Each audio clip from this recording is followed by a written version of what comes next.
whose traditional land we are meeting today.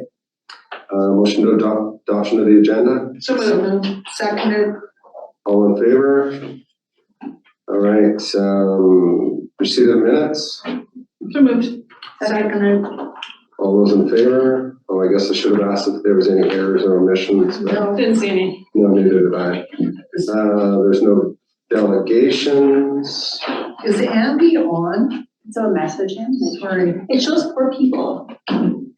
Well, it's gonna, so Tia just texted saying she was forced to do a Zoom update. I'm just wondering if Andy's having trouble signing in too. He's probably signing into web. Can you click on those participants The observer? on the bottom? Right there, it shows 4 participants, just to see who they are. It might show up there. No. Oh, there's Tia. There's Tia and observer. Hi, Deb. Okay. So it's just, I don't know if Andy does. Do you want me to text? Sure. I don't know the number. Yeah, that's really cool. Small. David, can we just do a sound check? Can you hear clearly? Yes, I can hear really clear. Great. I think the sound is better on Zoom, actually. Okay, All right, continue on. we'll carry on. All right, we're on number 7, staff report. So 7.1, community engagement update from Tricia, please. Thank you. So, hello, I know, sorry, hello.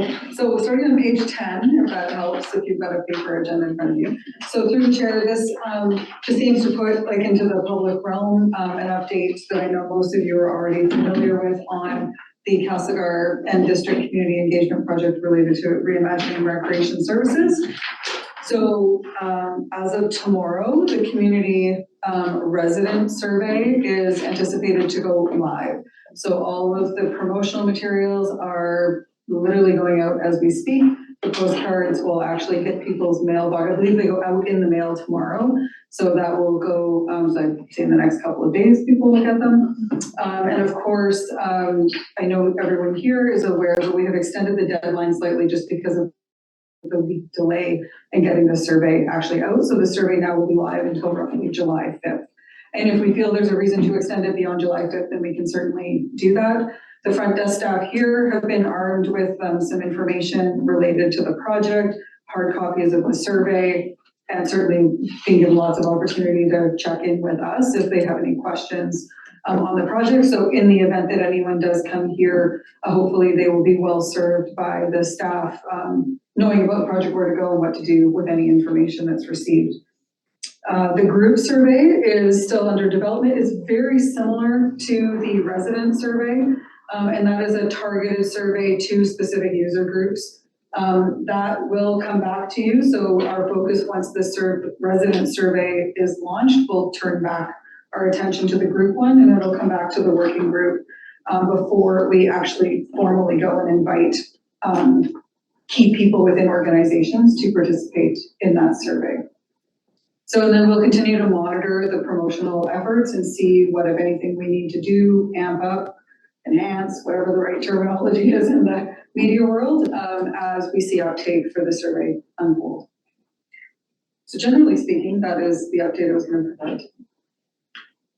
Commissioner Henderson. Question through the chair. So on the user group survey, it says communication with user groups is expected to occur the week of June 17th. That's next week. Does that date still hold? It sounds good. It's ambitious. Well, and that could be like preliminary, sorry, through the chair, that could be preliminary reach out to those groups, not necessarily that we'll see a completed survey back. It just might be our preliminary information to say, hey, are you still the right person that we should connect with on, this is why we're reaching out to you, this is our hope, like that type of kind of preamble.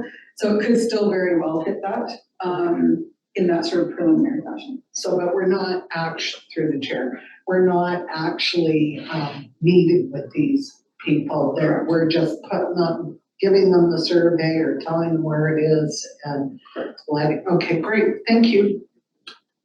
Commissioner Eaton, trustee Biwa. I was just gonna ask, like, time frame of that, are they gonna have a month to fill that out, or is it a couple of weeks? Is it gonna be July 5th hitting, like what, for the user groups? So through the chair, the original, that was the end of June, just to kind of avoid the summer months. But again, depending on how the feedback goes, you know, there's some flexibility in that date. So if we need to extend it, or if it happens to be that people are tied up with graduation or some other activities, we can certainly adjust with those groups much easier than say like the broad community as well. Just supplement to Yeah, that, for if you sure. will. So we'll send out a reminder to them, like, just like the last week of June, say, hey, have you filled out your group user survey yet, kind of thing. There'll be communication back and forth. Correct, through the chair, absolutely. Because that we'll be able to monitor, we'll know exactly who we targeted, and to make sure that if we need to follow up with them, we will. And or for some reason, as I know you all know, there's all kinds of things that can go on with those email communications where as they start to, you know, whether the email that ultimately contains links goes to a junk folder, there's lots of ways that we can kind of just keep track of where those surveys are at and who's completed them. And we'll aim to get a good response rate back. Thank you, Tricia. Or is the automatic email if you've signed up for it, going to look at the surveys live as well? Through the chair, yes, it will. It will go out in every means that we can Perfect. possibly. I guess I should have said through myself, that was a question for Tricia. No problem. Great. Anyone else? No? Through the chair, I need to apologize, because just as I was sitting here, Trish was doing this update, realized that Mark's report on the update on regional park should have been on this agenda as well. And Trish was just hoping that maybe you have a better memory. So through the chair, so a slight addition to the agenda. So what Joe's referring to is the Parks, Trails, and Water Access Strategy Community Engagement. So we have a larger report going to the All-Rec Committee meeting at the end of June. And yes, it's one of those kind of topics that we probably should hit every commission meeting on as well. And Mark just provided a meeting at the Regional Parks Commission meeting this morning. So I think I have it as relevant information as possible. So they've had upwards of 800 attempts to that survey. Over 350 have actually completed the survey, which is seen to be successful. They're continuing to market that survey to continue to enhance response. They can actually see also where the largest responses are coming from. So Nelson and Creston areas were higher, or the highest areas within the region that were responding to that survey. They are going to extend it. Apparently there was an issue at one point with the RDCK's website.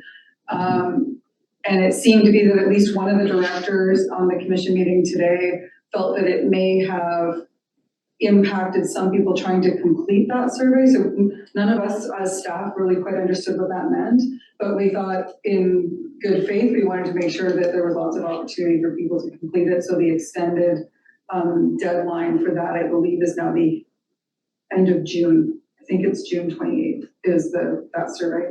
But they were able to give some preliminary statistics, like the response rate, certainly a little bit of, that's a very long survey. If anybody's actually had a chance to try to complete it, you need a good cup of coffee to sit and do it. And because it goes through parks and then trails and then water access, it can be challenging to keep. Water was easy, but trails and parks often could get confused a little bit. So I think that was sort of to be expected, just knowing the level of detail that community engagement was looking to achieve. So. Commissioner McFadden. I was trying to think what to call you. It's okay, I know. Like, what hat? My director, my mayor, my commissioner, I don't know. A couple questions. One, I'm gonna sound really naive, but that's okay, I'm gonna ask anyway.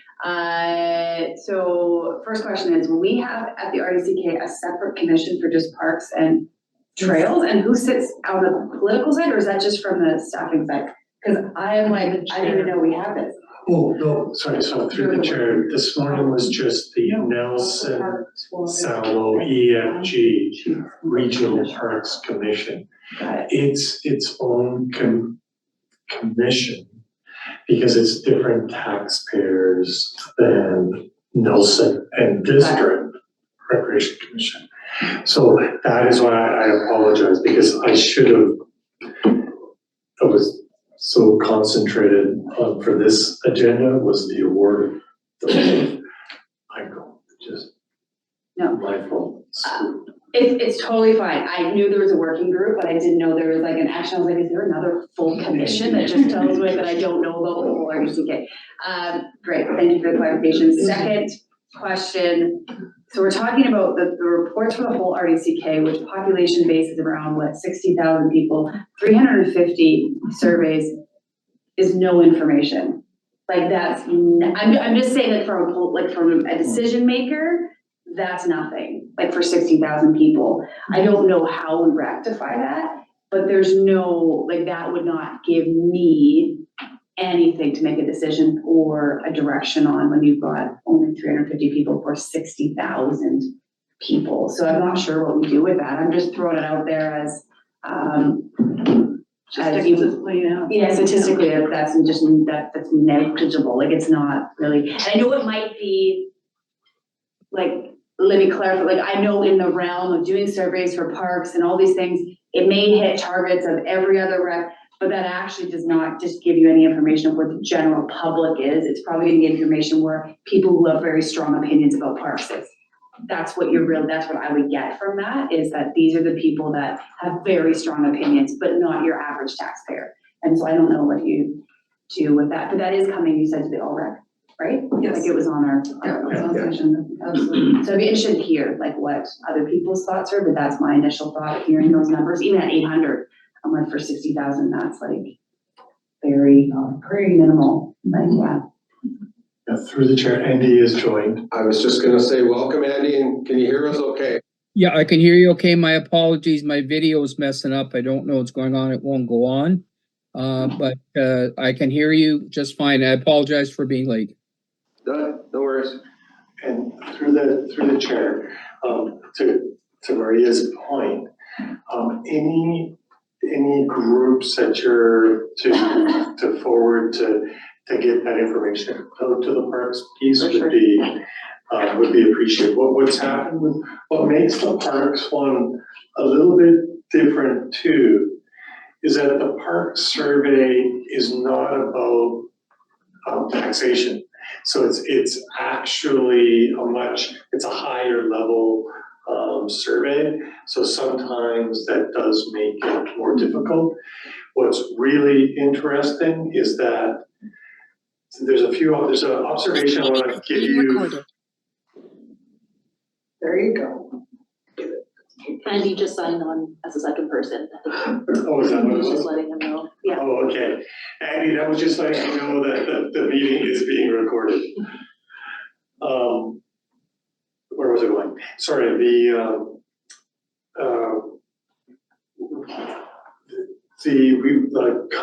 a week and a half ago, maybe it's even now up to 2 weeks ago, our consultant did pop up sessions across the regional district. What was interesting, she was here in this facility, in Nelson and in Yeah, no. Preston. Oh, I got it, and I'm on twice here. I'm getting rid of one.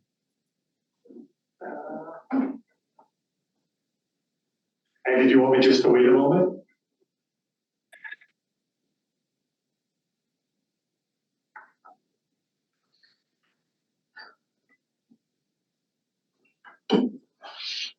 So they were in the three spaces. The communication from her was quite interesting, and I don't know why this is. Can you hear me? Oh, yes, we can. Can you hear us, Andy? I can hear you great. It just flashing at me. Just weird. It's okay. I can just go ahead. I can hear everybody okay. It's my magnetism, Andy. It's just coming through the speaker. Andy, did you accept that the meeting is recorded? It might want your approval for it. I said, I think, Usually it flashes up. Oh, Yeah. Just a thought, that might be the flashing, I don't know. And you usually have to go okay. And we're only recording it just so that, minutes, for the minutes. Rachel. yeah, Are so commission meetings not being recorded, same as other meetings? through the chair, correct. Yeah. Okay. Yes. So she found your, Yeah, so she found that when she was here in the complex, and I don't know if you have any observations, Vanessa, but the public, she said it was really strange. It was like people were coming in and they were almost avoiding me. In Nelson and Creston, they came up and they engaged. So our biggest, right now, the survey's biggest turnouts are in Nelson EF and Castlegar ABC. no, Preston. Creston, sorry, Creston ABC. The C's always get There's gonna be a song in that. so, By the Jackson Five. so it was an interesting observation on her part. She found that for some reason, people didn't want to engage with her. It's because of reimagining rec, I would guess. Sorry to speak out of turn, but I think people are maybe feeling a bit surveyed out, like, because we did our meetings, we've done that, they've had the questionnaires, and then there's someone waiting to try and engage them again, and they're like, no. Through the chair, I will say that I that is the feedback that I gave her. I think that's part of it, because it was like, I think a week before is when we had all the other posters up. Right. And I feel like people are just like, okay, that's enough. Yeah, I think that is what happened. People were definitely avoiding her. Or they feel like they've already given their input. They've Yeah, done the same yeah, I've already project. done that, yeah. Mhm. It just wouldn't work out. No, Yeah. so that's good feedback for us, and we can give that to Mark and to I just wanted to bring that up, like, because like it would be very appreciated, like if you have email lists just to encourage people to engage, even if they don't engage in the survey, the online web mapping piece, if you haven't had a chance to take a look, it's very cool. And it's we've had to do some moderation, particularly in the Salvo area, over some comments, we've had to do some deletions there, but the engagement's been very positive and very constructive on the online mapping tool. So.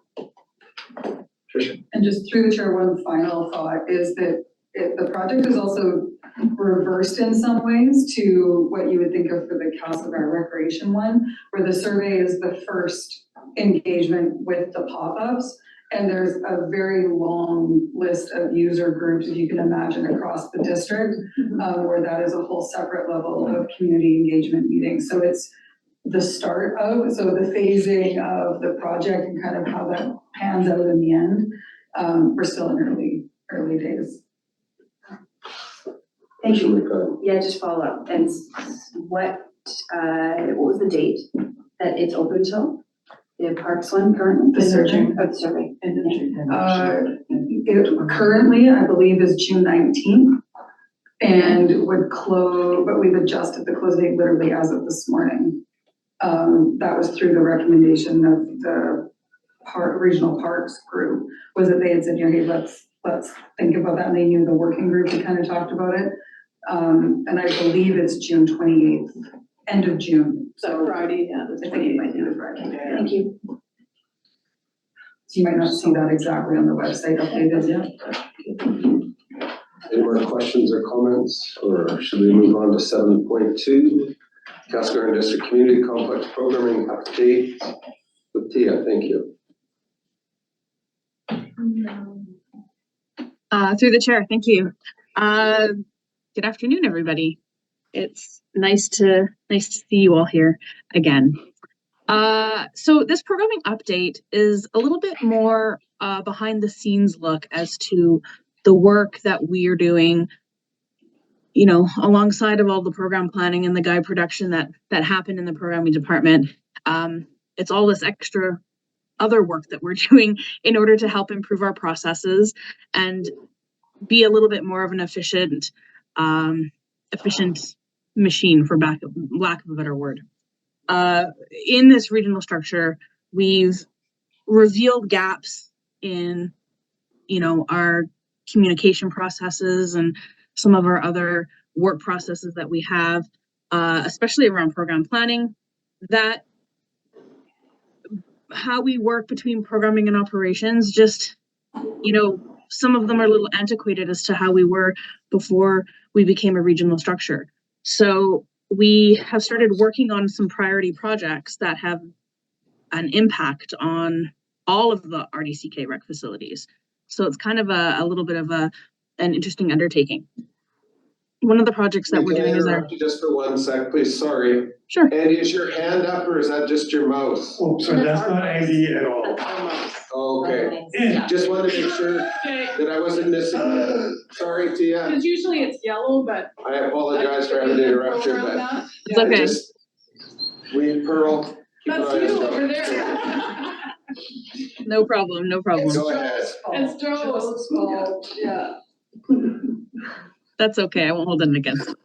All right. So one of the projects that we're working on is a data collection project. And if you remember me from some of the meetings last year, I had presented a lot of data to report. But, what became very clear very quickly was that collecting that much data, not only for this rec commission, but for the other commissions as well, was not a sustainable process to be able to collect it over like a quarterly period. So we went back to the table and we wanted to come up with a better long-term solution as to how we work with data, because it's not just the reporting that we want to do with it. We also want to analyze it for evaluation.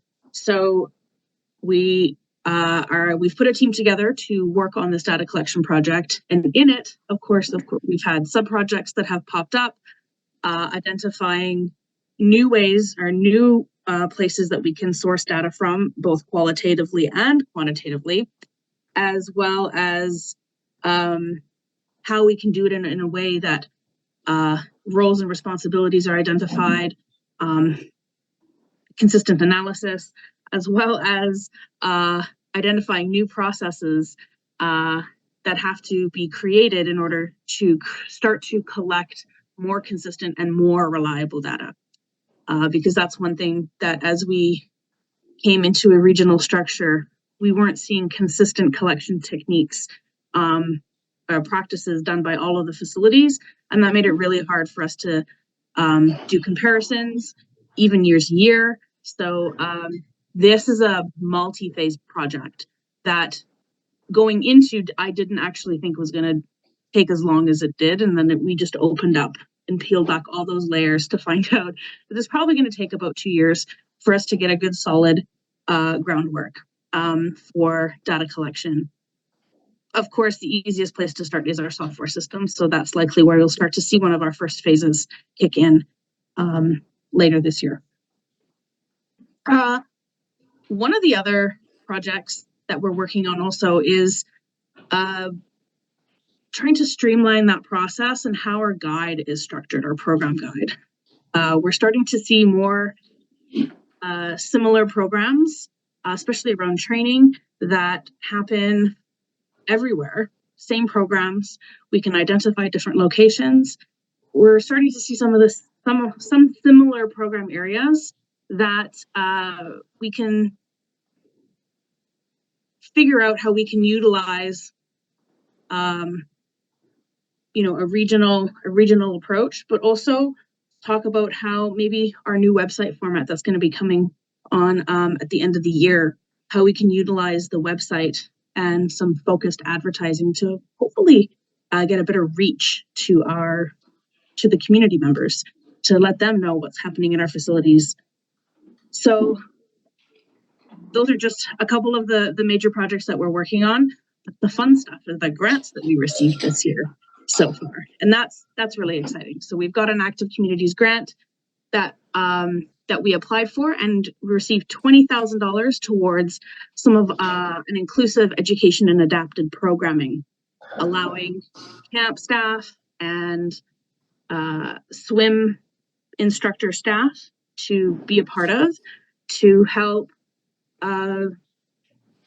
improve their skills and knowledge in dealing with people with varying disabilities, both for summer camps and for swim lessons. So this we'll start to see some of that in practice for this summer in our camps and this fall in our swim lessons. And also the Samo pool will be receiving a new wheelchair lift, which is pretty exciting. And then one other grant that we were not actually expecting is the CPRA. And Tricia, would you like me to continue, or did you want to take this one on? I'm happy to continue. Yeah, go for it. Yeah. Okay. Fantastic. Yeah. So this was a grant that we were actually chosen for from the CPRA, which is the Canadian Parks and Rec Association. They have a pilot project, federal funding program, and it's there to help support the training, the cost of training, and a six week wage subsidy for people entering the aquatics industry.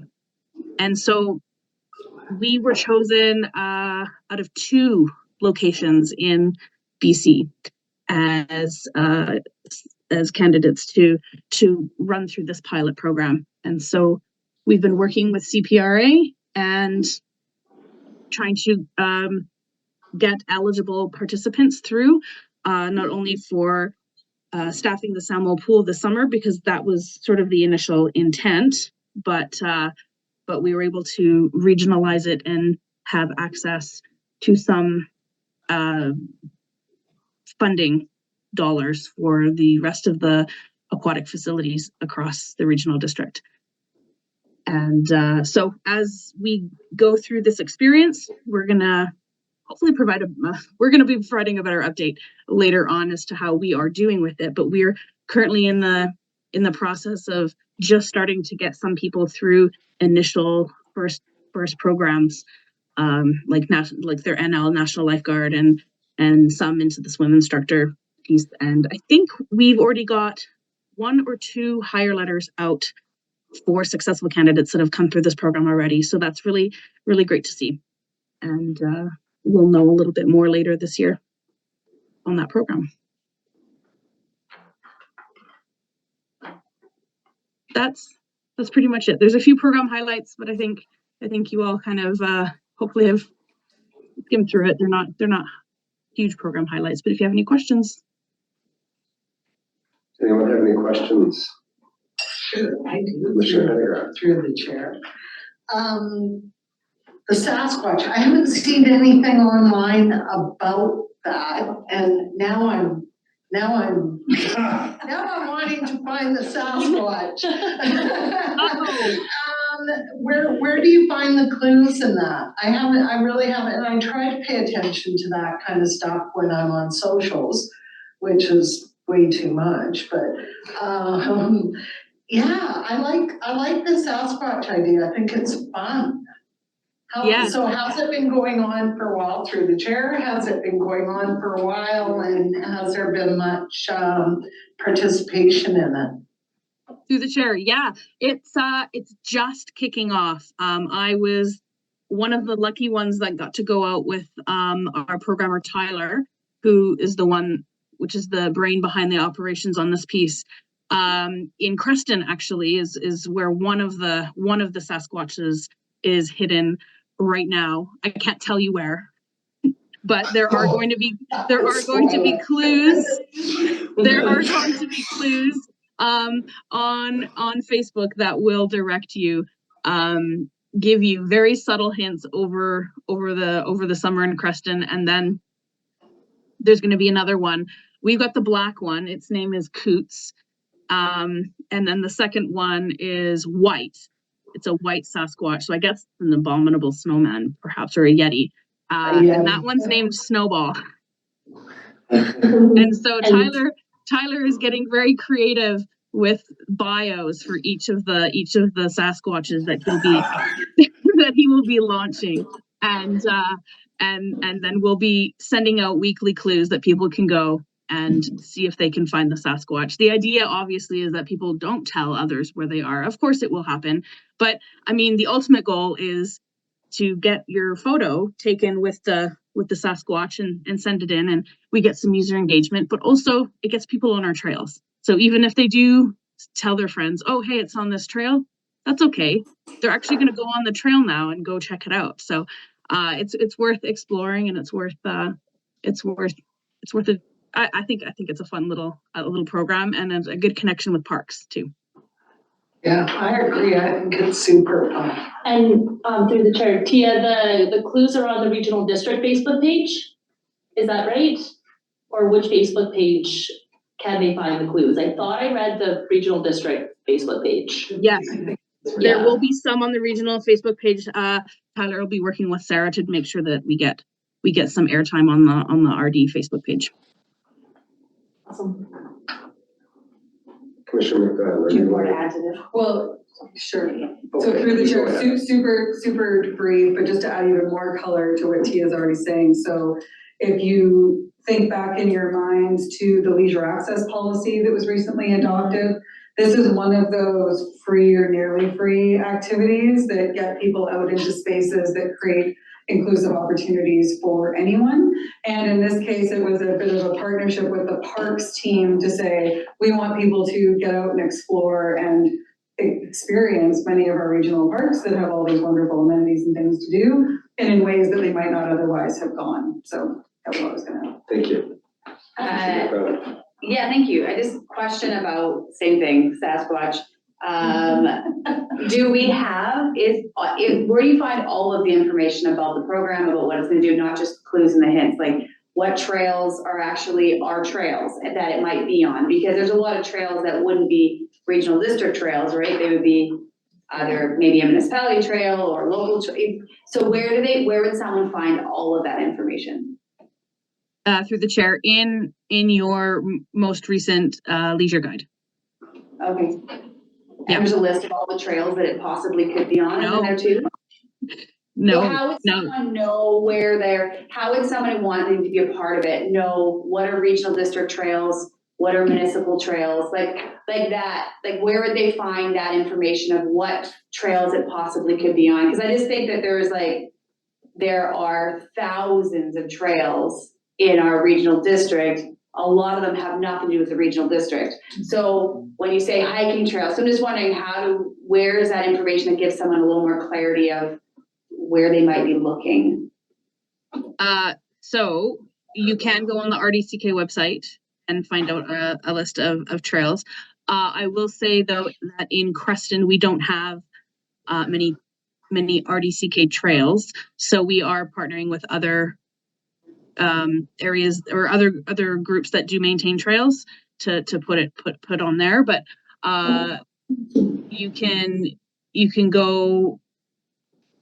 Yeah, that's a good point. I will make sure that we will highlight an area where people can take a look at the different trails that exist within the RDCK. So It's a good idea. a follow-up, so you're actually not just doing RDC care trails, you're doing like other trails as well. It's just, I know parks and trails like in Castlegar, there's so many trails, or if you go hiking through the Valhalla, it's like a lot of them are gonna be obviously probably beyond the scope of what people would assume, but I just thought some clarity might be nice, because it would be very overwhelming to think like there's like thousands of trails throughout that's what we're known for, so I just was curious. We're also partnering with Nelson, Castlegar, SAR, and.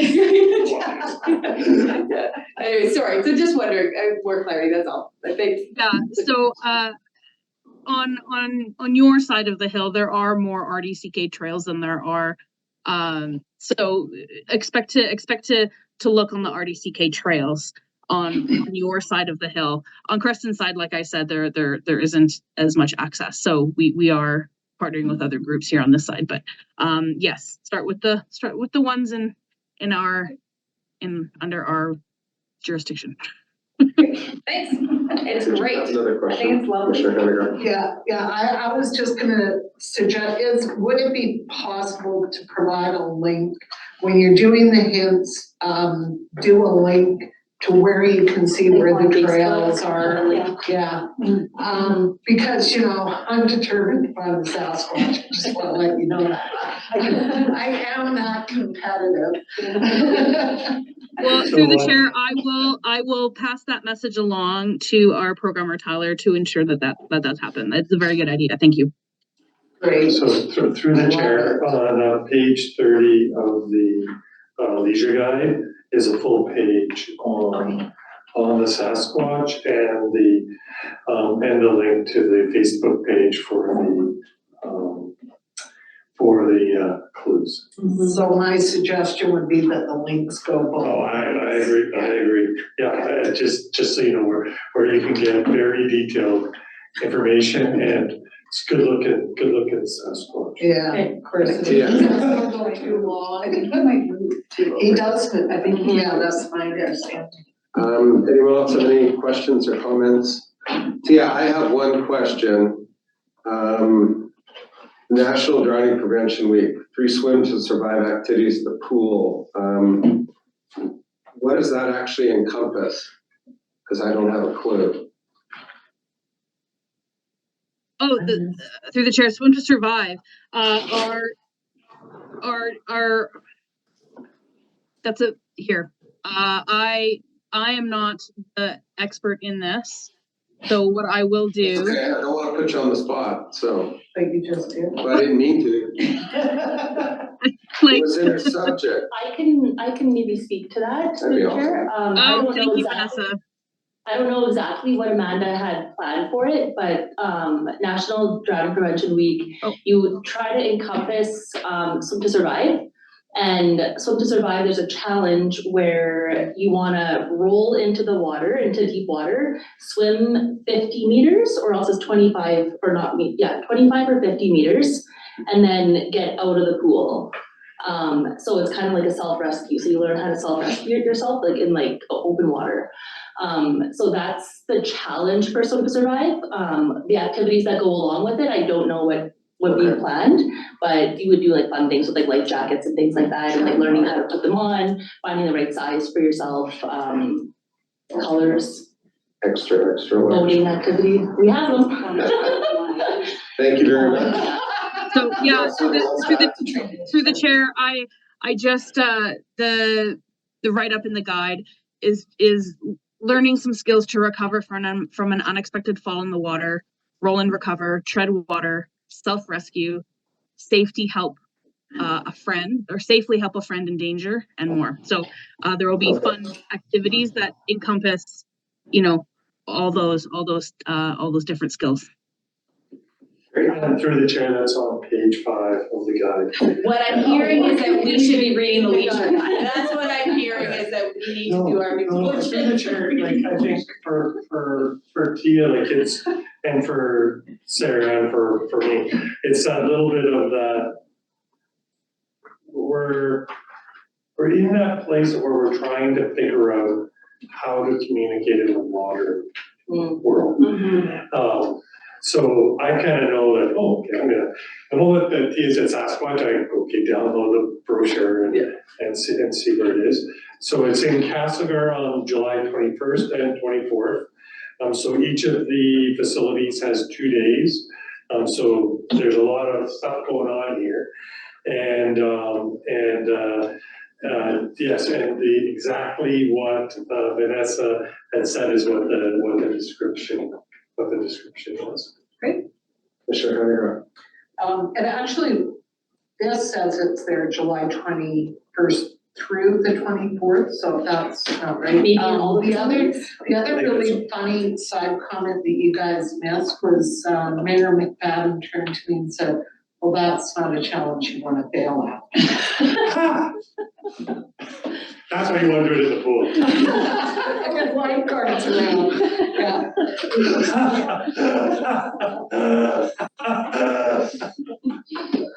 All right. Okay.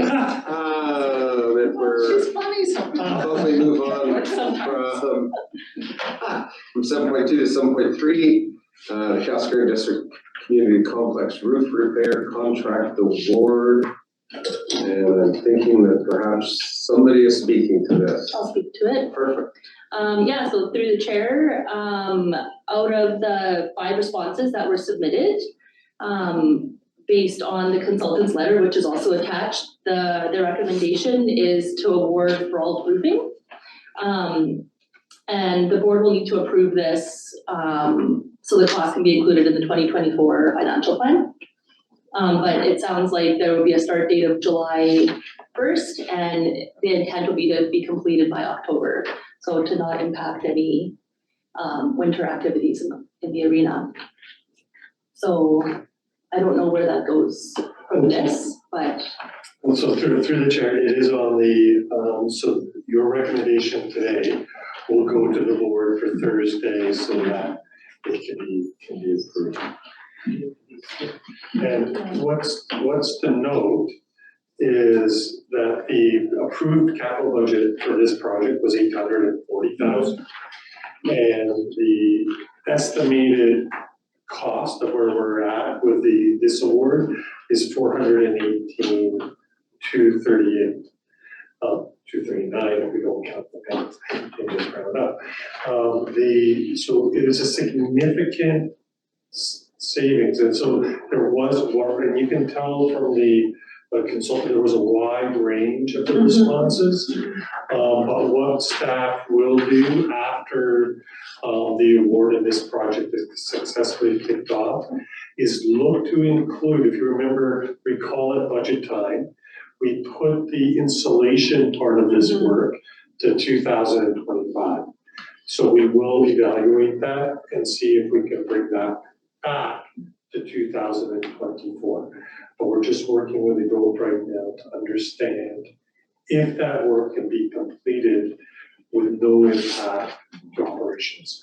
We believe the early indications are that it can, but we also want to make sure that we believe that that budget is good. Maybe interesting to note that we went out and we got an estimate, and that was what that was based on. And that's why we divided the project into 2.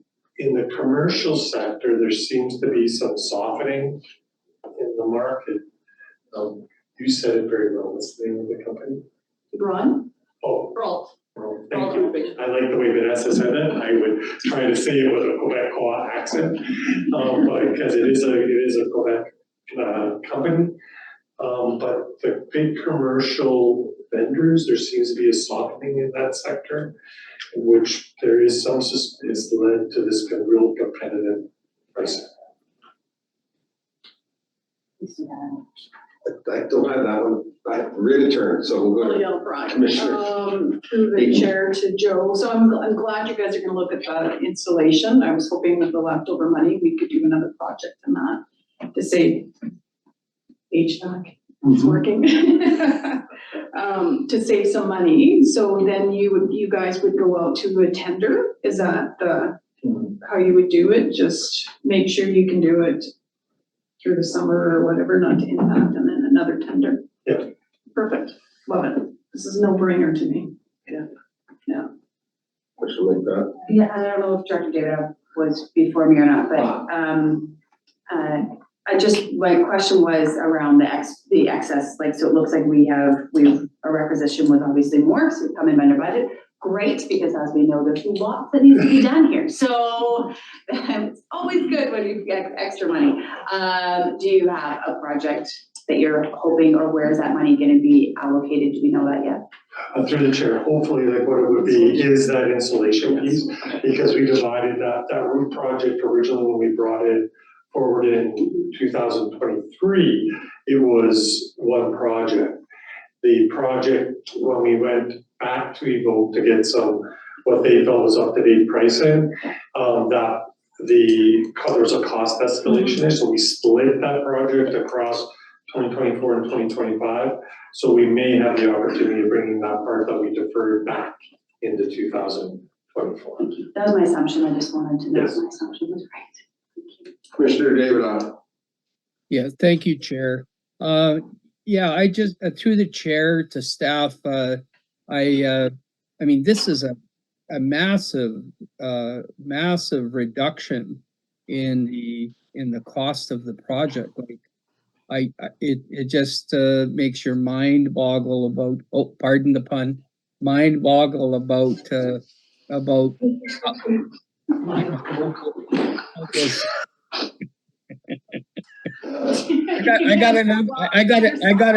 got a Gary Jackman for you, for those of you. You ready? So the report says all this is being paid for by Area J. So if you look at the first page of the report, it says municipality or electoral area. It says Thanks, Kenny. Oh, So, no problem. through the Thank you, Commissioner. Thank you. Yeah, so my question to the staff is that, and I promise not to use the B word again, but the key thing is that, like, is this real? Or is this, like, it just seems too good to be real? Yeah, through the chair, if you look at page, of the attachment, it says page 19, it must be 19 of the agenda. Is the full tender summary. Yeah. So you can see what that range is, so yes, Evoke has been in touch. So the company is very much legitimate. It's, Brawl. thank you. Is a Canada-wide company. It's a very reputable firm, and Evoke has been in conversation with them because yes, but it is that explanation. You can see that Brault and Flynn are not that's even a big difference, but you can see that even the two low bids are significantly different than the high bid. So it does seem that there was some competitiveness to this. Yeah, I just one more comment, Chair, if that's okay. Of course. Yeah, so yeah, I did review that and it looked legit. Like, it looks, like I said, it looks awesome. So that's good news for us. But I noticed even in the local market, I know we got some quotes for some work, and one quote was 40% lower than another contractor's quote. And what happened is, like, and all these contractors, like, they're very reputable, but 40% difference. So there's some competition out there.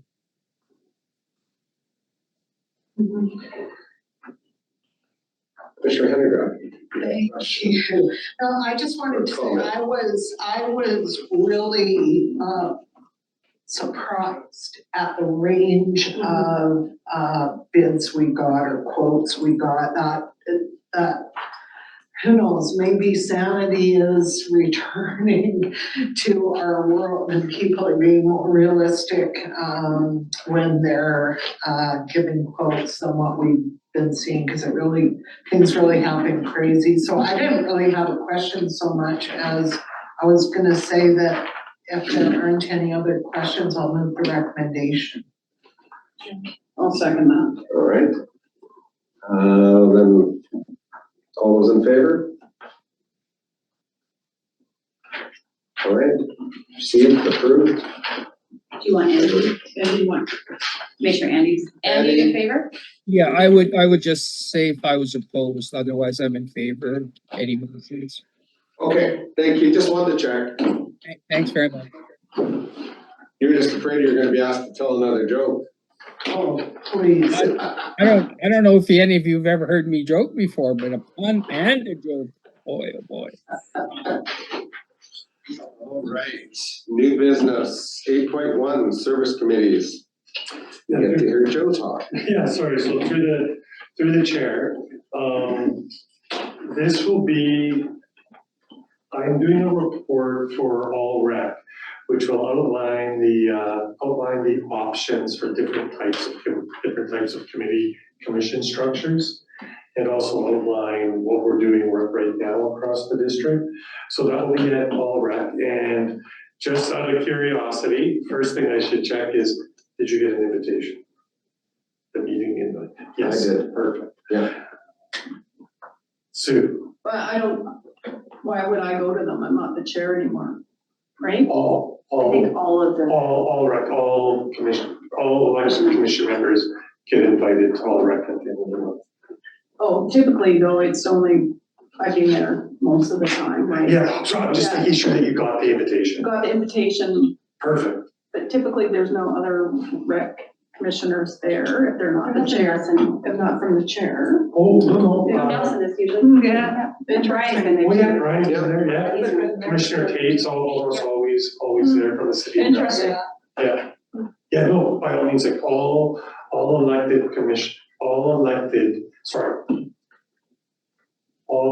commission members who are an elected member, so if they're elected to council or they're elected to the regional district, they're all member, but they're invited to the meeting. With voice but no vote, I think. Correct. Oh, last year, yeah, Yeah, last year. with voice and, yeah, the committee always gives freedom of the floor to. When is that meeting, sorry? June 26th, I think. Yeah. Brian is correct. Yeah, I- because there's that one in the morning at 9, Yeah, I and then won't be there's the there. hospital board at night. And the reason that I just want is that, as per this morning, because actually we were at another commission table where the same thing has been asked.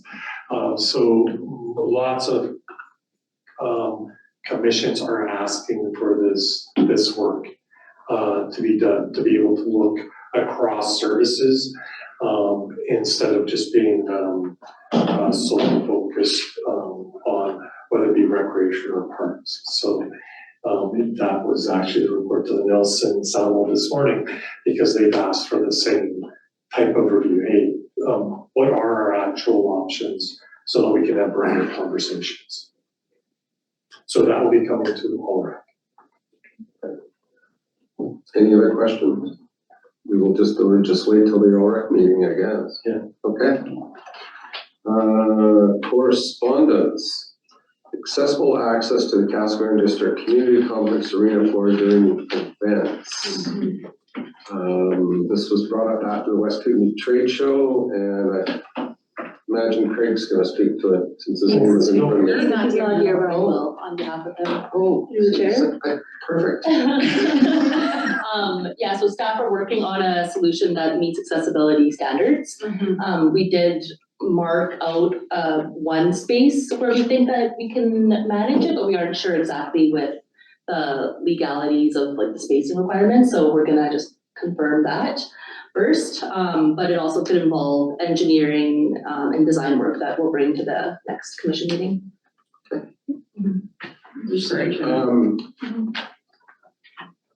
I didn't even notice it, like I wasn't aware of it, so I wanted to say thanks for bringing that forward.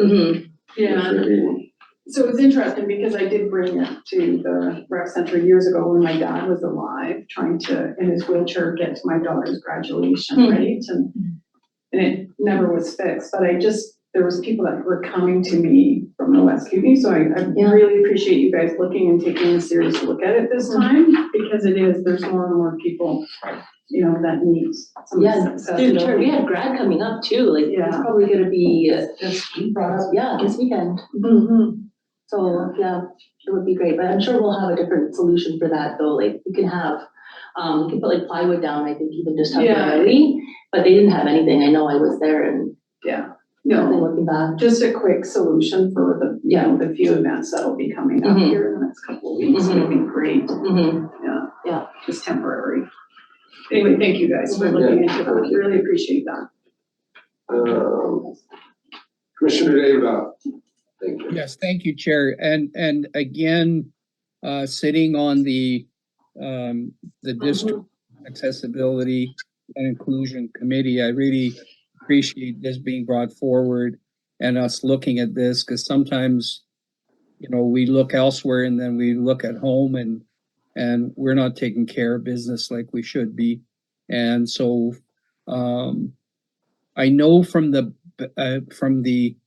doors where the Zamboni goes out of, from the rear of the arena, is that the easiest access, or is there a better, like where's this gonna happen? What is the thing? No, so through the chair, if you think about the arena, the entrance to the arena from like where the concession is, closest to the Ball Diamonds entrance. There's a space there that we can create a ramp, Yeah. but the length of the ramp it ends up coming right into where the boards are. So we're not sure if it's doable. And then another option would be to remove those bleachers that are on that concession side and then build in that way. But we're looking into that. We just need to get the exact spacing requirements. Thank you. Through the chair, it is absolutely an oversight, because if we were in the States, we would have been nailed with this a long time ago. So it's actually rather embarrassing that we haven't got that accommodated for. So as Vanessa and Justin have done some great work on it, it's just what we talked about today is that they'll put together a plan and just an outline.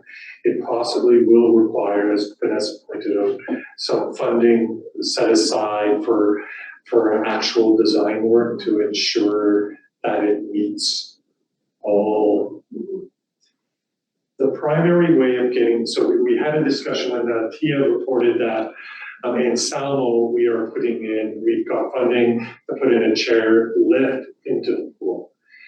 The typical way of designing, and that is the only way that we can do that work there.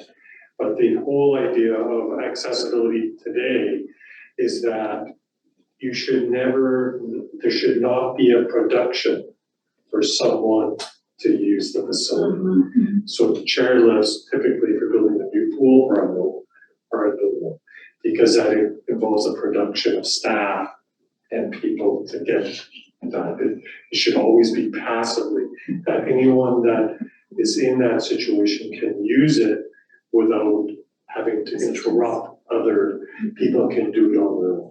So that is the solution. And that's why Vanessa and Justin haven't got something firm for you. It is because they are looking at it from the right point of view. So I, use the pool, and as far as I can see, people enter through what we call like The zero depth. the baby pool or whatever.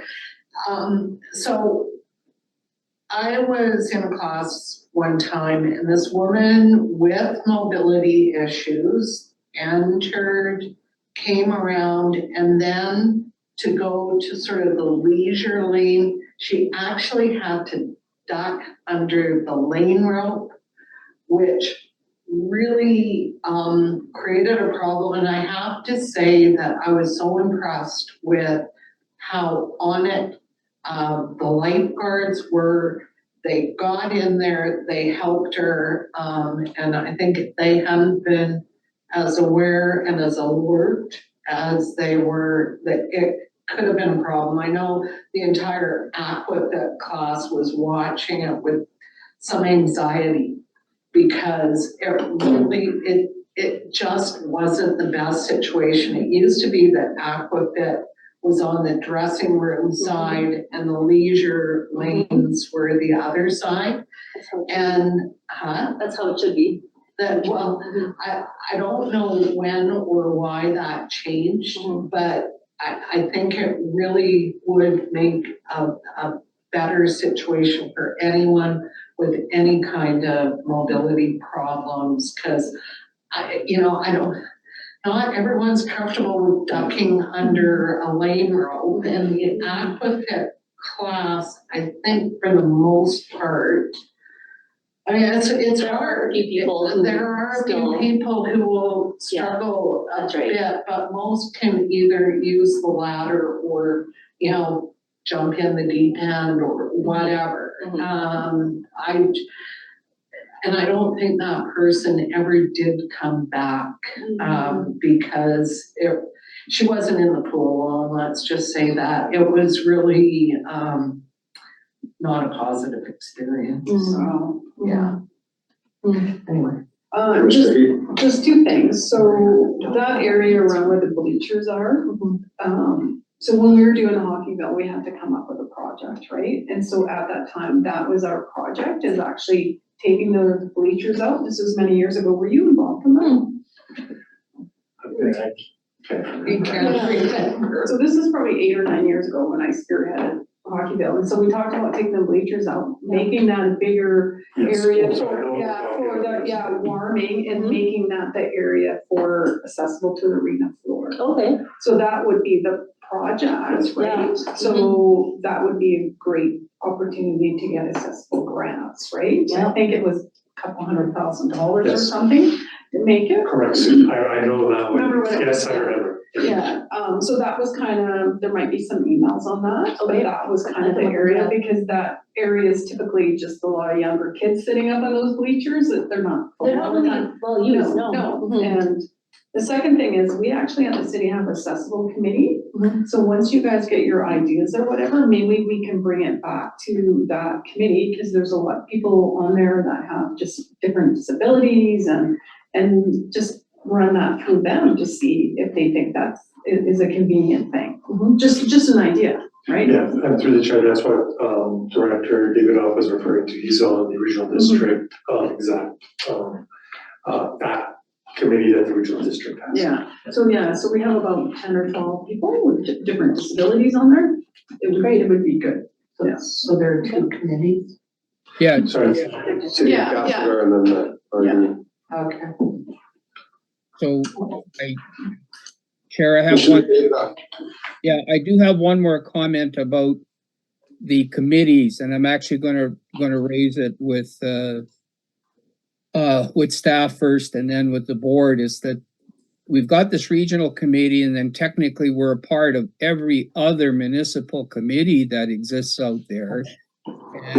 And we're supposed to be attending all these meetings at every municipality that has an accessibility committee. And what's happening is nothing is working out. I'm very frustrated because we don't have dates in advance. We don't know that, but it's just a piece. I'm just letting Joe and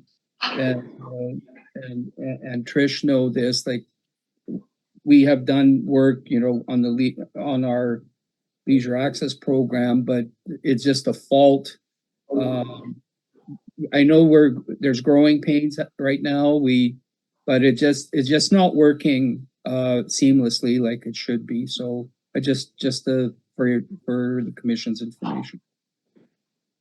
Thank you. Just to follow up on that, Andy, so I do sit with Cheryl McLeod on our accessibility committee. So we've only met in the last year once, and I wasn't even there. And it's usually by, project item specific. But I will let Nicole Brown know, and then we can make that happen. So we're all working together. Thank you. Yeah.